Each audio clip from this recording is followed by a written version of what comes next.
So now we're in the play, starting with the prologue. So we know that Troy has been decimated by the Greeks, and when the play opens, it is in the ruins of Troy that we find Hecuba, our protagonist, our main character, our Cynosure, as well as Poseidon, who is pretty much Aquaman, god of the sea. Now Poseidon laments about the destruction of Troy because it is a city that he built alongside Apollo, another god.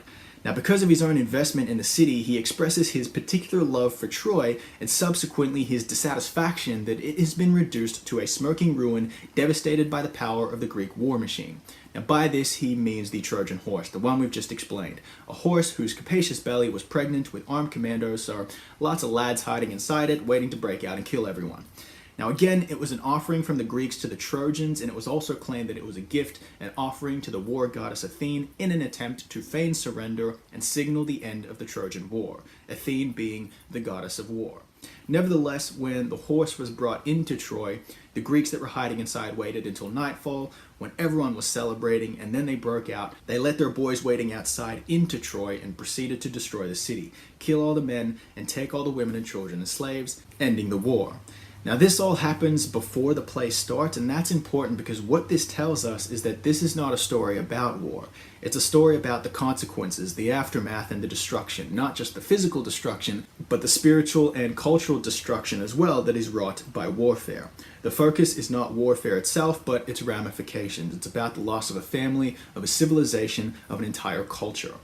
Now, because Troy has been destroyed, Poseidon resolves to abandon it, and his reason for doing so is succinctly stated when he says, "I too shall desert famous Troy, and all those altars and temples raised in my name. For when a town is destroyed and becomes a wilderness, all worship ceases, and there's no longer anything left worth a god's consideration." So basically what he's saying is that, look man, it's a darn shame what's happened here, but if you're not worshiping me anymore, I don't really care what happens to you. This guy. So what this shows us, though, is that the only value that gods, and in particular Poseidon, sees in mortals is the extent to which they are worshipped by them. And so when this does not happen, the gods have no qualms about cutting ties with them. Now Poseidon comments on the screams and moans of captured women, which is really the only sound that Troy has been reduced to. All the women will become slaves to a variety of Greek lords, but he does seem to sympathize most with Hecuba, who is currently lying face down in the ground. Now, he describes her as a poor creature whose unnumbered tears match the numberless dead she grieves for. Those are two different quotes, by the way, just FYI. You're welcome, don't mention it. Now, Poseidon knows that Hecuba's daughter, Polyxena, will be murdered at the tomb of Achilles, and this is simply in payment for his death, who was killed by Paris, who was Polyxena's brother, the same Paris who judged the beauty of the goddesses.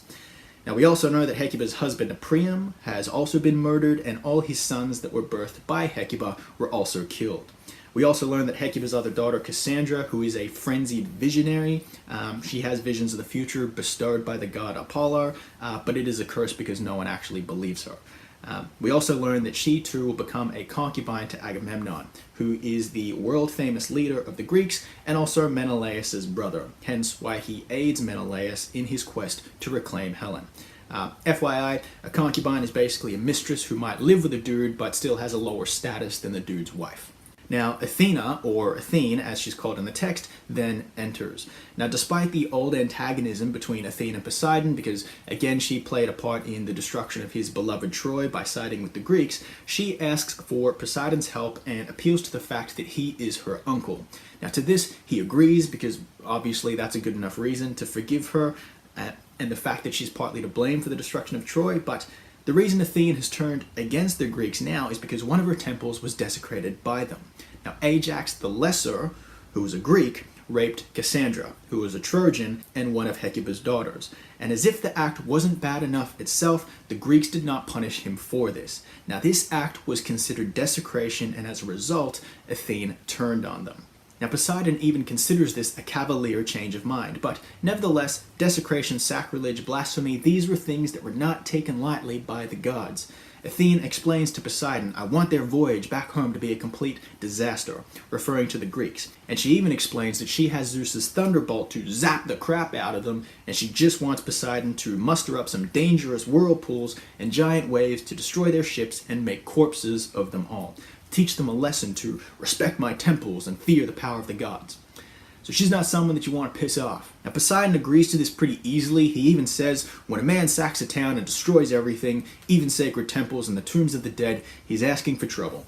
The same destruction sooner or later will fall on his own head. Now that's an important quote because it alludes to that endless cycle of violence, how destruction begets destruction. It's a quote worth thinking more deeply about, especially in terms of what message Euripides was trying to convey to his own audience, hint hint. But anyway, at that point, Poseidon and Athene take off and they are not seen for the remainder of the play.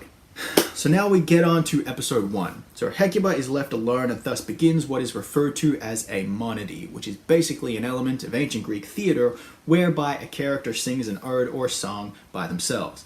Now Hecuba expresses her discontent at the destruction of Troy, her family, as well as her own status. She was once a queen, after all, but all of this is gone now. And she goes on for a bit, but the main points are Troy's kings and queens rule nothing now, and the old life is gone, old gods, old hearth and home destroyed, but that we must endure it, which is kind of hopeful and resilient. You'll notice she shifts quite a few times between hope and hopelessness throughout the play. She also refers to herself as suffering Hecuba, and that she is now throned in dust with an impending punishment of everlasting sorrow, which is primarily a life without her family and a life of slavery to a Greek lord, the exact identity of which she does not yet know. Spoiler, it's Odysseus, the same mastermind behind the Trojan horse. Now the chorus enters and they have a bit of a back and forth with Hecuba. The chorus refers to themselves as the wretched women of Troy, title drop, and they reveal that they are afraid of facing a life of slavery, as no doubt anyone would. They echo each other's fears, wonder where they will be deported to, who they will become slaves to, until finally they see an officer from the Greek army approaching them. Enter Talthybius with his guards. Side note, Talthybius is also the herald or the messenger to Agamemnon, who again is the brother of Menelaus. Now Talthybius explains that the Trojan women have been assigned to their masters, which only makes the women more anxious. Now Cassandra, Hecuba's god-stricken daughter, as mentioned before, will be claimed by Agamemnon. Now this is a big deal because Cassandra was promised lifelong virginity by Apollo. She was a consecrated virgin, however Agamemnon will obviously change that. Now this is a bit weird and unclear though because we know that she was raped by Ajax the Lesser in one of Athene's temples, thus incurring her wrath, though she is still considered a virgin. This might possibly be because the rape was only a rumor, an allegation, but either way that detail is just a little bit unclear. However, if it is a rumor, then it does suggest how serious a crime the desecration of a temple really is, especially if a goddess like Athene is willing to shift sides in a war so easily, even to a losing side, at just the mere thought of someone desecrating her temple. Anyway, Polyxena, again, as mentioned before, will be sacrificed at the tomb of Achilles in payment for his death. And then there's Andromache, who is Hecuba's daughter-in-law because she is married to Hector, who is another of Hecuba's children. And Andromache will be taken by the son of Achilles, which is Neoptolemus. Now finally, there's Hecuba, who will be taken by Odysseus, the mastermind behind the Trojan horse. Suffice it to say that this was the worst case scenario in Hecuba's mind. She says, "I've drawn the shortest straw, even worse than I feared, to be the slave of a man without morality, a liar, a deceiver, to whom laws of gods and men mean nothing, whose animal appetite savages all decency, and whose double tongue twists truth into lies, friendship to enmity." So yeah, lots of nice things to say about good old Odysseus.